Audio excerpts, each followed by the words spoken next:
Welcome to my YouTube channel the scholar top 201। साथियों, आज के हमारे guest speaker Banaras Hindu university faculty of commerce के assistant professor doctor Vaibhav sir हैं। तो साथियों, आज का हमारा जो टॉपिक है G20, और आज हम लोग जो है कि सर के साथ डिस्कशन करेंगे G20 पर। तो सर से हम जानना चाहेंगे G20 के बारे में। तो सर, आज हम लोगों को इसके बारे में ढेर सारी बातें बताएंगे। थैंक यू देव। मैं सबसे पहले आपकी टीम को पूरी बधाई देता हूँ। इस टीम में देवचंद, रोशन, श्वेता, रोहित जो कैमरे के पीछे हैं, और हम लोग के गुरु जी फतेह बहादुर सर, और इन सब के आशीर्वाद से आज हम लोगों ने इस पहल को शुरू किया है, जहाँ पे हम लोग आज के डेट पे G20 के पैनल डिस्कशन करने जा रहे हैं। G20 दोस्तों, आप सब लोग जानते हैं कि G8 डेवलप्ड नेशंस की एक ग्रुप था, जो कि अपने मुद्दों से रिलेटेड उनके बातें होती थी, जहाँ पे वो देखते थे कि भाई कहाँ क्या चीज़ करके वो और अपने इकोनॉमी को, अपने इंफ्रास्ट्रक्चर्स को और अपने प्रॉब्लम्स को सॉल्व कर सकते हैं एक दूसरे की मदद से, चाहे वो इंटरनेशनल ट्रेड के माध्यम से हो, चाहे आप लोन के माध्यम से समझें, वर्ल्ड बैंक से किसी तरीके की मदद है, तो किस तरीके से किस चीज़ को ज़्यादा तवज्जो या इंपॉर्टेंस देनी है, ये डिसाइड होता था मीटिंग में, और उस हिसाब से उनके जो UN को इंस्ट्रक्शन भेजे जाते थे, और इस तरीके से उनके फंडिंग्स होती हैं और एक दूसरे की मदद करते थे। फिर महसूस किया गया कि जो भी चीज़ वो कर रहे हैं वो वहाँ उनके लेवल तक ही हो रहा है, पर साथ ही साथ और भी डेवलपिंग इकोनॉमीज़ हैं जो बहुत तेज़ी से उभर के आ रहे हैं, जिसमें ब्रिक्स कंट्री थी और भी कंट्रीज थी। और ऐसा महसूस किया गया कि अगर हमें इस प्लेटफॉर्म को बड़ा मजबूत और सशक्त बनाना है, तो उन्होंने इसमें G20 बनाया गया, जिसमें कि 12 और नेशंस आए G8 के बाद। इसमें से रूस को बीच में अलग कर लिया गया, फिर G7 रह गया था, फिर G8 रूस के आने से हुआ, और फिर G20 कंट्रीज़ हैं, जिसमें कि बहुत मानिंग कंट्रीज़ हैं जो कि अभी फ़िलहाल चल रही हैं। लास्ट ईयर इंडोनेशिया में हुआ ये G20 का जो मीट था, और उसकी अध्यक्षता इंडोनेशिया ने की थी। इस साल हम लोग के लिए बहुत फख्र की बात है कि हम इंडिया को ये मिला है और अध्यक्षता करने का मौका मिला है, जहाँ पे बहुत सारे मुद्दे, बहुत सारी बातें जो इंडिया की ज़्यादातर ग्लोबल प्लेटफॉर्म्स पे अनहर्ड रहती हैं, कम सुनी गई हैं, उसको रखने का एक अच्छा मौका है। ऑब्वियसली ये होस्ट होने का एडवांटेज ये इंडिया, मुझे लगता है कि इंडिया के ब्यूरोक्रेट्स जो मिनिस्टर्स हैं वो इसको गंवाना नहीं चाहेंगे, और इस हिसाब से हमारी पॉलिसीज़, हमारे एजेंडाज बन भी रहे हैं, जहाँ पे इंडिया की चीज़ों को केंद्र किया जाएगा। देखिए दोस्तों, अगर सरल भाषा में मैं समझाऊँ आपको कि G20 क्यों किया जाता है, तो जैसे होता है कि बहुत सारी कंट्रीज़ हैं जिनके पास टैलेंट्स हैं, उनको लगता है कि हमें रिसोर्स अगर हो तो हम और अच्छा कुछ कर सकते हैं। ऐसे कंट्रीज़ के जो फाइनेंस मिनिस्टर्स हैं और उनके जो सेंट्रल बैंक के गवर्नर्स हैं, या जो एक शेरपा का एक अलग यूनिट होता है जो हर कंट्रीज अपने शेरपा रखता है, जो कि माउंटेनियर शेरपास के नाम पे रखा गया है, जो कि लीड करते हैं किसी भी मीट को, किसी भी दिशा को अपने लेवल से कोई अच्छा है या आउट ऑफ बॉक्स आइडिया है, उसको ऊपर उनको दिया जाता है सेलेक्टिव चीज़ों पे डिस्कशन करने के लिए। तो यहाँ पे सारे फाइनेंस मिनिस्टर्स के बैठने मिलने का मौका होता है, और यहाँ पे नॉर्मली इकोनॉमी, जैसे पोस्ट कोविड के पहले और कोविड के बाद जो G20 की मीटिंग्स हैं, उनकी वैल्यूज़ बहुत बढ़ गई हैं। इसलिए बढ़ गई हैं क्योंकि बहुत सारे चैलेंजेस पूरे ग्लोबल लेवल पे सामने हैं, जहाँ पे इकोनॉमी बहुत सारी कंट्रीज़ की सफ़र करी, ट्रेड्स रुक गए थे, श्रीलंका को हमने देखा है बर्बाद होते हुए, और कंट्रीज़ ऐसी कंडीशन में ना आ जाएँ उसके लिए क्या किया जा सकता है। डेवलप्ड नेशंस के लिए, डेवलप्ड नेशन जो डेवलपिंग नेशन है वो रुक गई उनकी डेवलपमेंट, तो वो सारे लोगों के सामने एक ऑप्शन आएगा कि भाई आप डेवलप्ड नेशन जो इसमें हैं वो उनसे किस तरीके से, किस प्रकार से मदद ले सकते हैं, पॉलिसी फ्रेमवर्क्स में मदद ली जा सकती है, क्या नया इनपुट आ सकता है। और सबसे इम्पॉर्टेंट है कि भाई ग्लोबल चैलेंजेस इस तरीके से जैसे कोविड हुआ, इस तरीके की प्रॉब्लम्स को कैसे हम सॉर्ट आउट करेंगे फ्यूचर में, या उससे होने वाला जो नुकसान हो चुका है, जो लोन्स, मॉर्गेजेस और बहुत सारा इंडिया ने भी इंपोर्ट एक्सपोर्ट का ट्रेड किया, फिर बीच में रुक गए वो ट्रेड्स, अभी क्या है वो डेफिसिट में आ रहे हैं, तो उस डेफिसिट्स की भरपाई कैसे होगी, हम अपने कौन से प्रोडक्ट को ग्लोबल मार्केट में सेल कर सकते हैं, उनके लिए हम ग्लोबल मार्केट में अपनी डिमांड बना सकते हैं। तो हर एक केंद्र बिंदु को ध्यान में रख के, जैसे इकोनॉमिक्स या फाइनेंस से रिलेटेड एक मीटिंग इंडिया के किसी एक देश में, एक शहर में होगी, ग्लोबल आर्ट से रिलेटेड एक मीट वो किसी और देश में होगी, बेंगलोर में साइंस से रिलेटेड हो रहा है, गुजरात में आर्ट से रिलेटेड हो रहा है, दिल्ली में फाइनेंस मिनिस्टर्स की मीट होने जा रही है, टूरिज्म एंड ट्रैवल्स के रिलेटेड जो इकोनॉमी की डेवलपमेंट है उससे रिलेटेड पॉलिसीज़ के जो भी काम हैं वो हमारे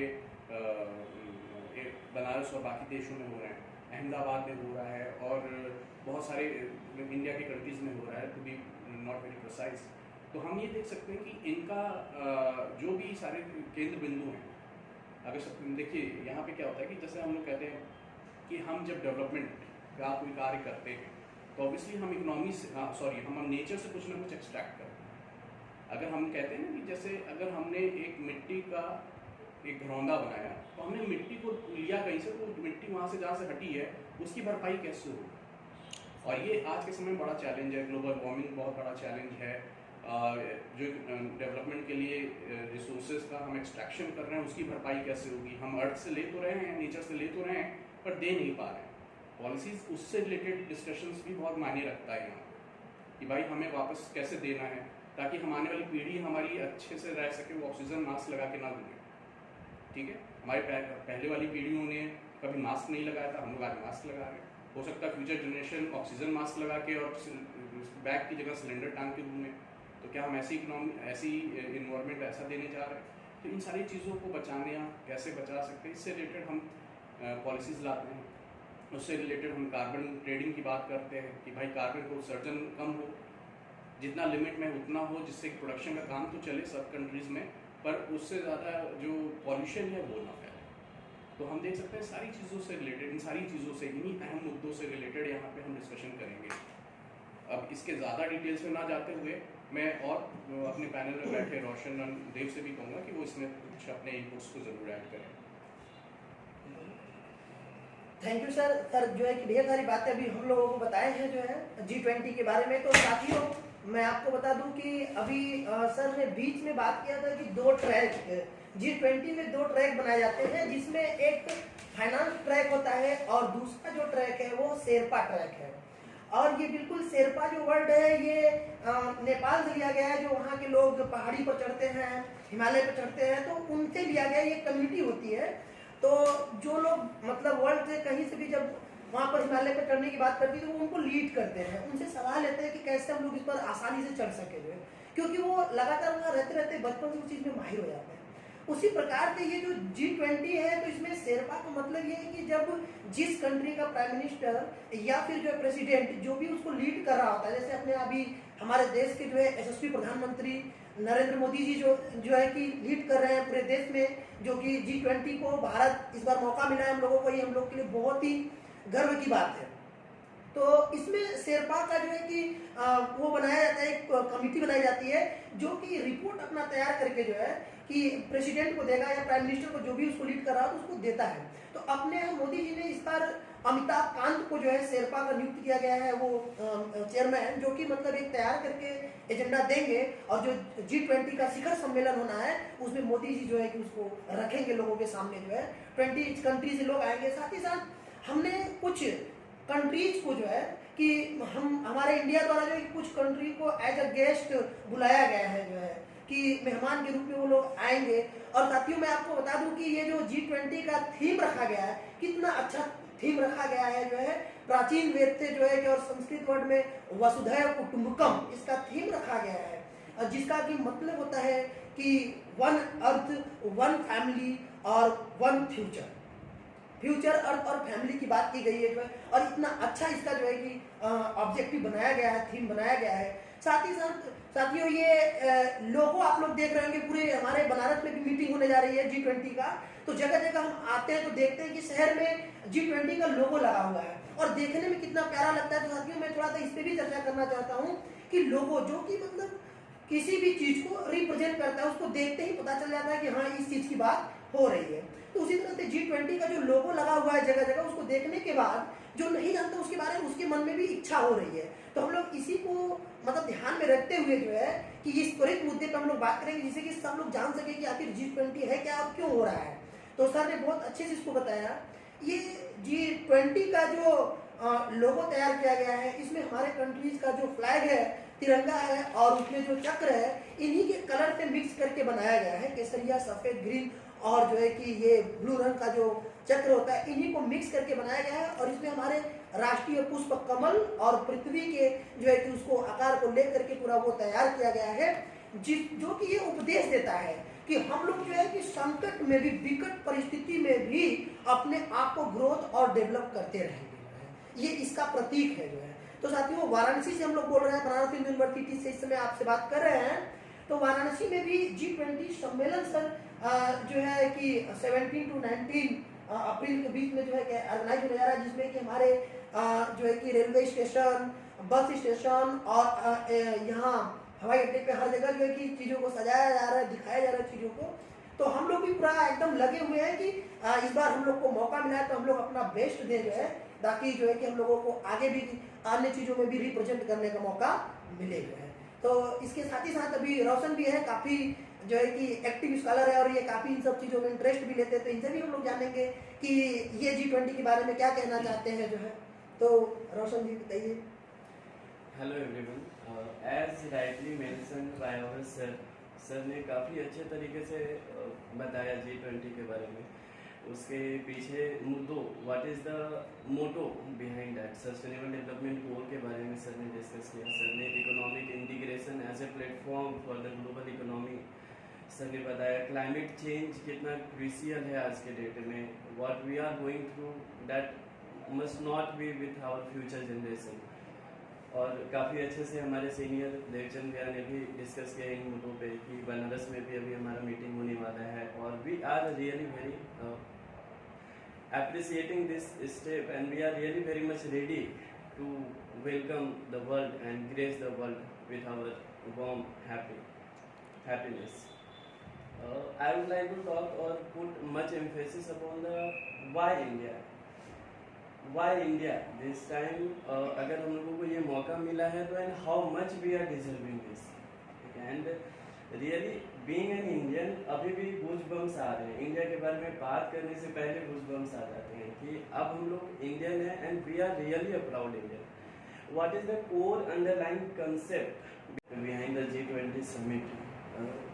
It's an economic platform. It is for economic integration. It was founded after the Asian financial crisis in the year 1999.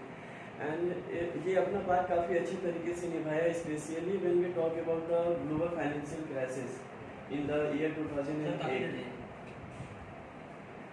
When we talk about the global financial crisis in the year 2008, उस समय काफ़ी global economy को एक steering करने का काम किया G20 जो है अपने रोल में। So the underlying concept is that it wants the developed country and the developing country. These two groups they want at equal pedestal. वो लोग इन दोनों ग्रुप को एक पेडेस्टल पे, इक्वल पेडेस्टल पे लाने का कोशिश कर रहे हैं G20 के through. And in English there is a phrase for this that is called multilateralism. There should not be a single power or a bipolar world नहीं होना चाहिए। Everyone should have the sovereignty and equal say in this economic world, and that is the underlying concept in this.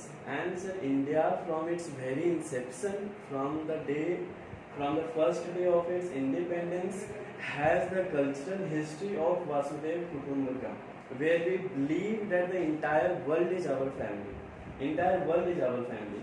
जैसे ही हम लोगों को independence मिला, we were involved in making the colonized world decolonized. काफ़ी सारे एशियन अफ्रीकन कंट्रीज को India ने मदद किया डीकोलोनाइज होने में through the NAM movement, non alignment movement के थ्रू हम लोगों ने मदद किया। इवन टुडे कोरोना के समय में अगर हम लोग बात करें तो वी केम एज मसीहा for several countries by producing the large number of vaccine and transporting them through. And even sir अभी रिसेंट एग्जांपल है टर्की में जो अर्थक्वेक आया था, we have sent our troops there. तो this multilateralism in our culture is inherent through the Vedic age, through the Vasudhaiv Kutumbakam, and we are really very happy that because of this we are very much attracted towards the world, not because of our hard power or the military power. We are having the soft power, the culture that we have embedded in ourselves, जिसके कारण हम लोग पूरे विश्व में attraction का कारण बनते हैं। This is very important thing for us. and it is really a very, very good thing. At this point of time, I must say that we are really proud that we have Satya Nadella, we have Sundar Pichai, we have Indira Nooyi, we have sir recently UK Prime Minister Rishi Sunak from Indian origin. We are really proud about that, and this is the reason why India deserves this position right now in the Global 20 Summit that we are having this year, and in the BJP-led government that we are having, when we are having a foreign policy, a very fast and energetic foreign policy we have. Now we are much vocal about what we want, what we aspire to achieve in the international level. As rightly said by our Prime Minister Narendra Modi ji, that we want to be Vishwa Guru. हम लोग विश्व गुरु बनना चाहते हैं. We want to impeach the world, the culture that we have. And I think that through this G20 summit, we are rightly heading towards our future. This is my addition to this topic, sir.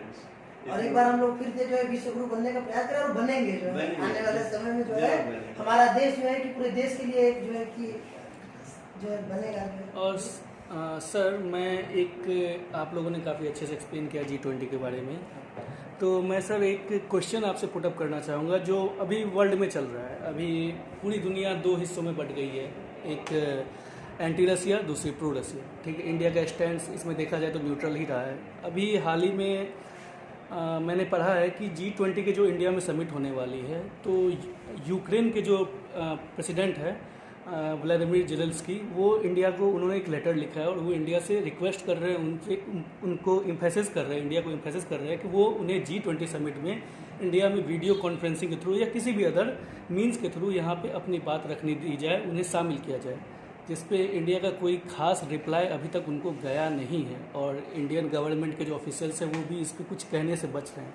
आपका क्या stand है sir इसके बारे में? देखिए, India यहाँ पे diplomacy की पॉलिसी अपना रहा है, जो कि very rightly so, because when we see that कि Russia is such an old ally of India, उनका पुराना मित्र है और वो उनकी दोस्ती को खोना बर्दाश्त नहीं करेंगे और इस वजह से वो उनके साथ भी अपने अच्छे टर्म्स बनाने रखना चाहते हैं और यूक्रेन के साथ भी बनाए रखना चाहते हैं. और इंडिया शुरू में भी नॉन अलाइन रहा है वर्ल्ड वॉर के समय से, तो उसका ये एडवांटेज है उसके पास कि वो भाई कहता है कि मैं युद्ध में पार्टिसिपेट नहीं करूँगा, मैं पीस लविंग कंट्री हूँ और युद्ध के कंडीशन में मैं किसी भी साइड नहीं रहूँगा या मैं दोनों साइड से रहूँगा. अब यहाँ पे हम देख सकते हैं कि रशिया पुराना मित्र है. आज की डेट पे इंडिया पे अगर अटैक्स हो जाए तो वेपन्स, आर्म्स और फ्लाइंग जेट्स और इस तरीके की जो मिसाइल्स, इन सब की अगर ज़रूरत पड़ती है तो उसको सिर्फ और सिर्फ कोई कंट्री दे सकता है तो रशिया है. ना चाइना देगा ना अमेरिका देगा. तो वो इसके लिए इस पॉइंट ऑफ व्यू से बहुत इंपॉर्टेंट दोस्त है उसका. और यूक्रेन जिसका कि सपोर्ट में इस समय अदर नाटो देश हैं, तो भाई वो उसको पता है कि वो उनसे भी ट्रेड और सारी चीज़ें हो रही हैं, तो उनसे भी अगर वो कुछ गलत हो गया तो इंडिया के लिए वहाँ पे भी नुकसान और एक परेशानी के सबब बनेगा. और इंडिया का जो डायस्पोरा है, जैसे अभी रोशन ने बोला, बहुत जगहों पे फैला हुआ है. यही डायस्पोरा है जो कि इंडिया को ग्लोबल मंच पे अब ला रहा है. हम देख सकते हैं कनाडा हो, चाहे अमेरिका हो, चाहे इंग्लैंड है, चाहे और जगहों देश के जहाँ पे इंडियंस लोग हैं बहुत बड़ी मात्रा में, तो वहाँ का एक प्रेशर होता है, एक ग्रुप को क्रिएट करते हैं कि भाई इंडिया को भी मौका दीजिए अपनी चीज़ों को रखने का. और इंडिया ने आज तक कभी कुछ गलत नहीं किया है सच, कि जहाँ पे लगे कि वो उसके लिए प्रॉब्लम बने. तो इस चीज़ को रूस भी समझ रहा है और यूक्रेन को भी समझना चाहिए. हाँ, यूक्रेन की बात वो रखना चाहेगा, मौका मिलता है बहुत अच्छा है, नहीं मिलता है तो भी उसके जो मित्र देश हैं वो ज़रूर इस फोरम पे रखेंगे उनकी बातें. यूक्रेन डायरेक्टली रखेगा तो हो सकता है बहुत ज़्यादा स्ट्रेट फॉरवर्ड बोलेगा, पर उनके मित्र रखेंगे तो एक डिप्लोमेटिक स्टाइल से रखेंगे जिससे कि कोई ज़्यादा ऑफेंड ना हो. और इंडिया अपने मंच पे ये नहीं चाहेगा कि किसी तरीके का तमाशा, तो वो बिल्कुल इसको मॉडरेटली हैंडल करेगा और वही इंटेलेक्चुअल लोगों की पॉलिसी होती है और वही होनी भी चाहिए मेरे हिसाब से. Thank you so much sir and thank you so much my seniors. काफ़ी अच्छा आज का हम लोग थैंक यू सर. आज के डिस्कशन में जो है कि सर का बहुत बहुत धन्यवाद सर, अपना समय अमूल्य समय निकाल करके हम लोगों के साथ इतना अच्छा डिस्कस किया और हम लोगों को इतनी अच्छी अच्छी बातें बताई. साथ ही साथ हमारे जो सब्सक्राइबर और व्यूअर है सर, उनके लिए भी एक बहुत ही अच्छा मुद्दे पर चर्चा करके उनको भी एक जो है कि नए विचार का वो किया, प्रबंध किया है. तो साथियों मैं यही कहूंगा कि आगे से हम लोग किस मुद्दे पर वीडियो बनाएं, आप लोग हमारे कमेंट में बताइए और साथ ही साथ हमारे इस चैनल को ज्यादा से ज्यादा सब्सक्राइब और शेयर करें ताकि हम लोग मोटिवेट होकर के और अच्छे अच्छे मुद्दे पर जो है कि चर्चा कर सके. तो जय हिंद साथियों, धन्यवाद. Thank you.